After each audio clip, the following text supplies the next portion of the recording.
As President Trump confronts growing dissatisfaction from Americans over his handling of the economy, he took to primetime Wednesday night to promote what he says are his accomplishments so far in his second term. Over the past 11 months, we have brought more positive change to Washington than any administration in American history. Taking credit for a more secure border, lower gas prices, a stronger military, and an economy the president recently graded higher than an A+, though the consumer inflation rate is the same as when he took office. I am bringing those high prices down and bringing them down very fast. President Trump spending much of his speech blaming the nation's challenges entirely on former President Biden and the Democrats. When I took office, inflation was the worst in 48 years, and some would say in the history of our country. They flooded your cities and towns with illegal aliens.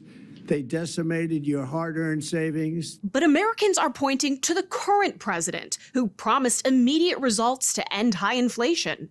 The latest Economist YouGov poll shows the president with the 42% approval rating. When it comes to his handling of inflation specifically, the president's approval rating is even lower at 33%. When asked to describe the current state of the U.S. economy, 72% said fair or poor, and just 25% said excellent or good. As the new year approaches, the president announcing more than 1.4 million service members will start receiving what he calls a warrior dividend of a symbolic $1,776. The president encouraging patience, saying more Americans will feel the effects of his policies in 2026. We're poised for an economic boom, the likes of which the world has never seen. In the immediate term, as Republicans grow nervous about their party's standing with the public ahead of next year's midterms, President Trump will continue to hit the road to talk about his economic agenda.